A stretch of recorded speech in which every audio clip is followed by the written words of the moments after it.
So start out, you just got a few basic elements on each. Keep each group kind of neat. So this one's just got some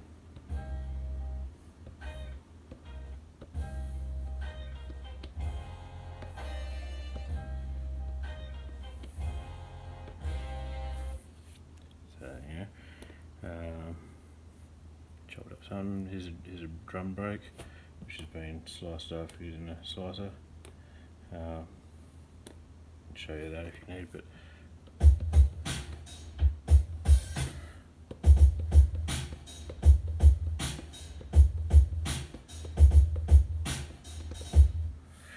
so yeah, usually you don't need fucking all of them really, so I'll often just keep some of these and change them from being a sampler to setting them up to have like kick effects on this one, snare effects on this one, and hats effects on this one. And in that way, if you're using a bunch of different ones, like you might use in 3 different kicks, then you can run them all through the kicks one. It just saves you loading up a fuckload of effects over and over again. You get the same effects on 3 different pads. It's less power, it helps everything run. It stops your fucking shit from crashing so soon. Then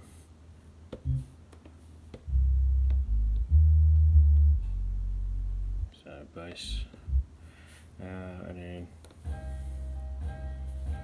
so that's what you got there. Then fucking, so that's just a basic beat. Then you've got heaps of groups left over. So at that point, I usually just fill it right out, and then I work backwards with when I'm trying to apply all my perform effects.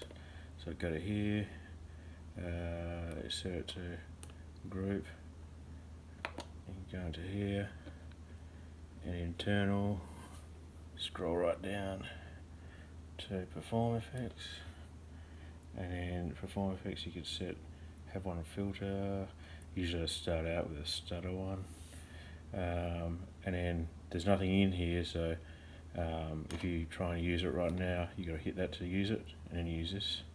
But there's nothing in there. But so you run your sounds like I usually run the drums through there. So you can take the whole group of the drums, and instead of going from that group to the master, send it to H1.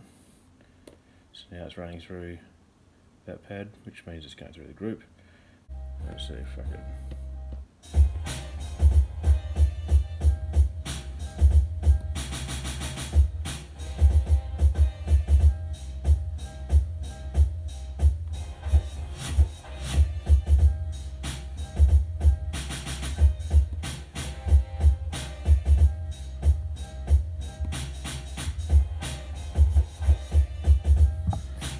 That one. Then you might have on this one, probably want to have another, let's see, perform effects. On this one you can have a filter, so then you can run it from here and just stack it through these backwards. So that goes into G.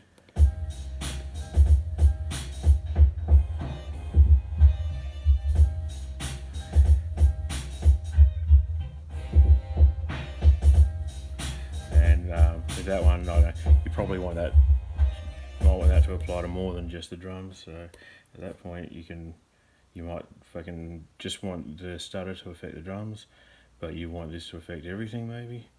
So the more things you want it to affect, the further down the chain you do it.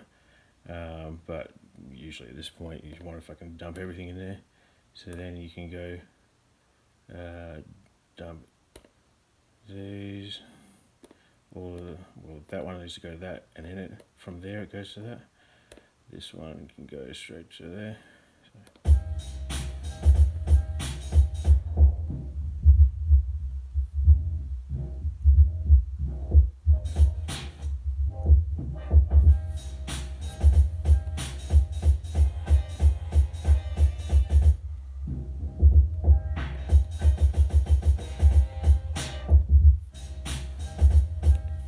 So.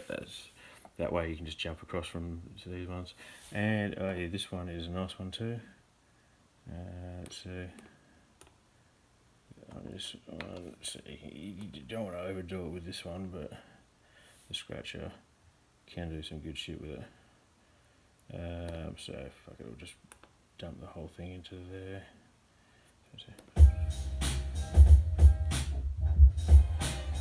With this one, you really probably need to set it to take all the feedback off, 100% wet level. Swirl, don't want any delay time probably. Let's see, maybe you do want some.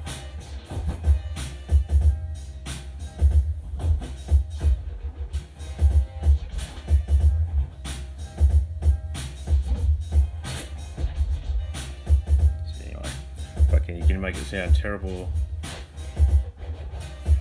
I mean, it's scratching, so it's about knowing what you're doing, skills and shit. So my skills at scratching are fucking weak, so I just use it to a limited amount. Try to overdo it, but you can fucking. I mean, it's basically the tractor, the Native Instruments tractor, so it can do fucking really good quality if you know what you're doing, and you can program it in if you find that easier or whatever. I've tried looking that up. It's a bit of a prick. I think probably it'd be best just mastering how to do it live. But yeah. Also, I've fucked with these before. I looked it up and found what the best settings are. I can't remember what they are right now, but you can dig that info up if you want. I'm sure you can find what you find works best. Yeah. Anyway, that's the Perform Effects shit, which is fucking handy. Took me a while before I found that anyway. So.